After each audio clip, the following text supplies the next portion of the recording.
Hello friends, नमस्ते। मैं अम्मू अम्मू and you channel पर आपको कहानी सुनाने के लिए हर बार की तरह आज फिर आ गई हूँ।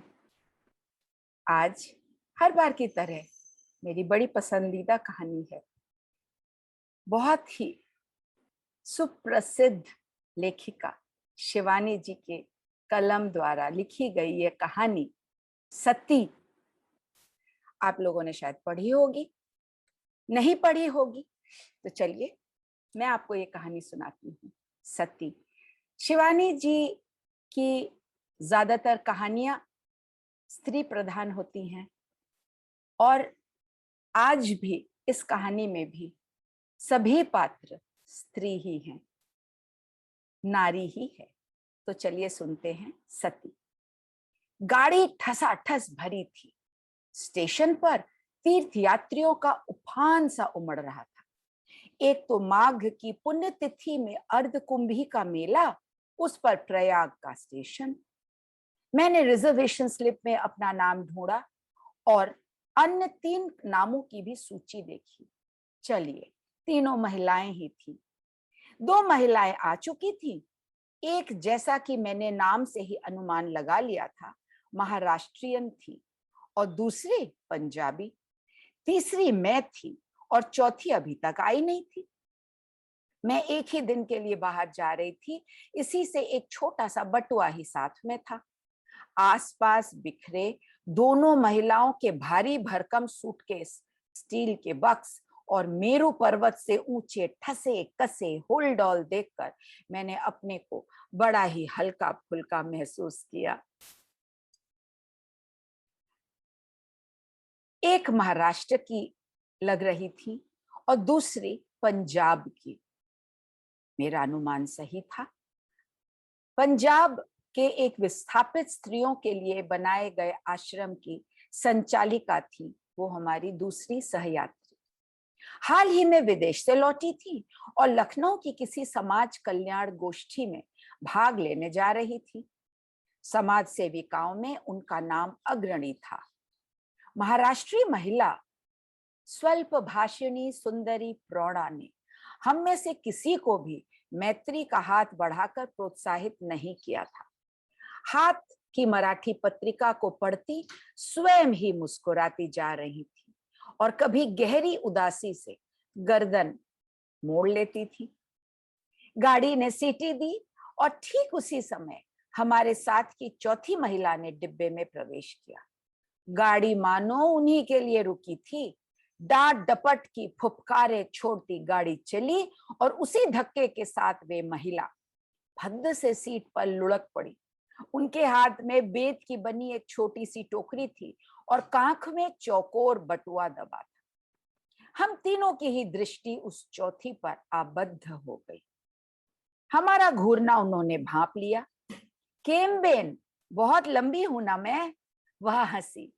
6 foot 10.5 inch to be exact. शायद भारत की सबसे लंबी नारी का श्रेय मुझे ही जाता है। फिर वे दनादन हमारा इंटरव्यू लेने लगी। महाराष्ट्रीय महिला ने हिंदी नहीं जानता कह पीठ फेर ली तो उस महिला ने त्रुटिहीन अंग्रेजी का धारा प्रवाह भाषण झाड़ दिया। मुझे मदालसा कहते हैं, मदालसा सिंघाड़िया। कल ही प्रिटोरिया से आई हूं अपने पति की मृत देह लेने। मैं चौंक गई। समाज सेविका ने भी अपने रूखे व्यवहार पर लज्जित होकर चट बढ़कर दोनों हाथ थाम लिए। अरे राम राम, कोई दुर्घटना हो गई थी क्या? उन्होंने बड़े ही दर्द से पूछा। मदालसा की वेशभूषा में सद्य वैधव्य का कहीं कोई चिन्ह न था। उनके बाल किसी दामी सैलून में कटे संवरे लग रहे थे। असल में पिछले वर्ष एक पर्वतारोही दल के साथ मेरे पति भारत आए थे। वहीं एक एवलांच के नीचे, बर्फीली तूफान के नीचे दबकर उनकी मृत्यु हो गई। च च च तो क्या मृतदेह अब मिली? मैंने पूछा। हाँ, भारत सरकार ने मुझे सूचित किया तो भागती आई। बर्फ में दबी देह सुना ज्यों की त्यों मिली है। मेरे बुने स्वेटर का, जिसे उन्होंने पहना हुआ था, एक फंदा भी नहीं टूटा। मृत पति की स्मृति ने उन्हें भाव विभोर कर दिया था।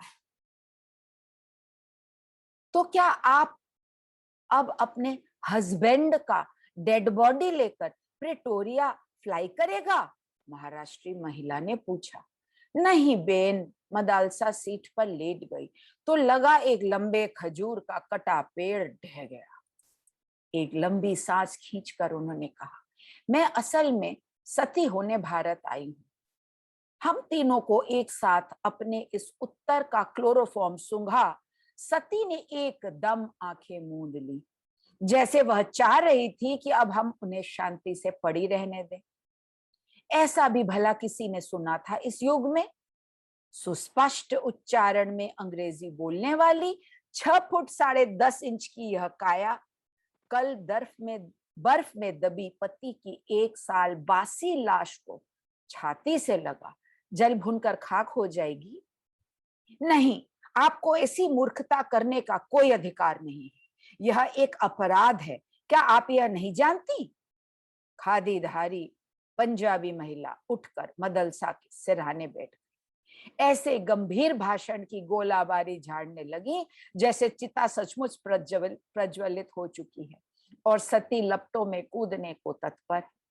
भावावेश के दुर्बल क्षणों में नारी कभी बड़ा बचपना कर बैठती है, इसका मुझे व्यापक अनुभव है। ना बेन ना, मदालसा ने करवट बदल दी। मैं तो सती होने ही भारत आई हूं। हाय मेरा नील रतन, नीलू डार्लिंग, कहकर वो फिर मर्दाने रुमाल में मुंह छुपाकर सिसकने लगी। आप चाहें तो मैं आपके साथ चल सकती हूँ। आपके पति के अंतिम संस्कार में सहायता कर आपको अपने आश्रम में ले चलूंगी। समाज सेविका ने अपने उदार प्रस्ताव का चुग्गा डालकर मदालसा को रिझाने की चेष्टा की। मदालसा बड़ी उदासी से हंसी।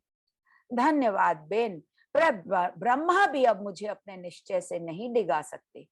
यह रोग हमारे खानदान में चला आया है।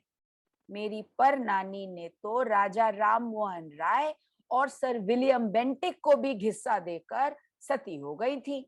और नानी के लिए तो लोग कहते हैं कि नाना जी की मृत देह गोद में लेकर चिता में बैठते ही स्वयं चिता धू धू कर जल उठी थी। फिर मेरी माँ और अब मैं। खैर हटाइए भी, पता नहीं किस धुन में आकर मैं आप लोगों से ये सब कह गई। I should not have told you. मुझे आपसे ये सब नहीं कहना चाहिए। चलिए हाथ मुंह धोते हैं और फिर खाना खा लेते हैं। क्यों, क्या ख्याल है? हम तीनों को एक बार फिर आश्चर्य उदधि में गोता लगाने को छोड़ वे टोकरी में से एक स्वच्छ तौलिया साबुन निकाल गुसल खाने में चली गई। उनके जाते ही हम तीनों परम मैत्री की तरह एक डोर में गूंध गए। अजीब औरत है। क्या आप सोचती हैं ये सचमुच सती होने जा रही है? मैंने मराठी महिला से पूछा। देखिए, मरने वाला कभी ढिंडोरा पीटकर नहीं मरता, वह हंसकर बोली। हमको तो इसका यह स्क्रू ढीला लगता है। उन्होंने अपने माथे की ओर उंगली घुमाई। इस जमाने में ऐसे सती फती कोई नहीं होती। क्षमा कीजिएगा, खादीधारी पंजाबन बोली। मुझे औरतों का अनुभव आप दोनों से कहीं अधिक है। मैं ऐसी भावुक प्रकृति की भोली औरतों का चेहरा देखते ही पहचान लेती हूँ। आंखें नहीं देखी आपने? कितनी निष्पाप, पवित्र और उदार है। मुझे पक्का विश्वास है कि पति की मृतदेह देखते ही यह वही मूर्खता कर बैठेगी जिसका यह खुलेआम ऐलान कर रही है। इतने में ही मदालसा हाथ मुंह धोकर ताजा चेहरा लेकर आ गई। मेलगाड़ी वन ग्राम नदी नाले पुल कूदती फाटती सर्राटे से भागती जा रही थी। मदालसा ने अपनी टोकरी खोलकर नाश्ता दान निकाल लिया। जैसे खरबूजे को देखकर खरबूजा रंग पकड़ता है, ऐसे ही एक यात्री को खाते देखकर दूसरे सहयात्री को भी भूख लगाती है। क्षण भर में सती प्रथा पर चल रही बहस कपूर धुएं की भांति उड़ गई और चटाचट नाश्ते दान खुल गए। आइए ना, एक साथ बैठकर खाया जाए, मदालसा ने कहा और बड़े यत्न से स्वच्छ नैपकिन बिछा छोटे छोटे स्टील के कटोरदान सजाने लगी। धन्यवाद, मैंने कहा, पर हमारे साथ भी तो खाना है, इसे कौन खाएगा? वाह जी वाह, उसे हम खाएंगी। ईश्वर ने यह 6 फुट 10.5 इंच दुर्ग आखिर बनाया किस लिए है? उनकी भुवन मोहिनी हंसी ने हमें पराजित कर दिया। वैसे भी एक दूसरे की ओर देखते हुए हम सब सती के घृत पकवान की ओर आंखों ही आंखों से घूर रहे थे। सुनहरी मोयनदार कचौड़ियां थी, मसालों की गहरी परत में डूबी सब्जियां थी, रायता था, चटनी थी और थे ठास ठास कर बांधे गए मेवा जड़े बूंदी के लड्डू। यह तो सफर का खाना नहीं, अच्छा खासा विवाह भोज है। समाज सेविका की आंखों से लार टपक रही थी।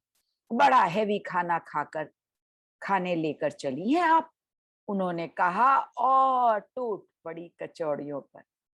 हम तीनों के पास भारतीय रेल यात्रियों के साथ युग युगांतर से चली आ रही वही पूरी तरकारी और आम के अचार की फाके थी। अपना खाना खाया ही किसने? मदालसा के स्वादिष्ट भोजन को चटखारे ले लेकर हम तीनों ने साफ कर दिया। उधर वे अकेली ही हम तीनों के नाश्तेदानों को जीभ से चाट गई थी। महातृप्ति के कई तार और मंद्र सप्तक के डकार लेकर हाथ मुंह धो मदालसा ने टोकरी में से एक मस्जिद के गुंबद के आकार का पानदान निकाला।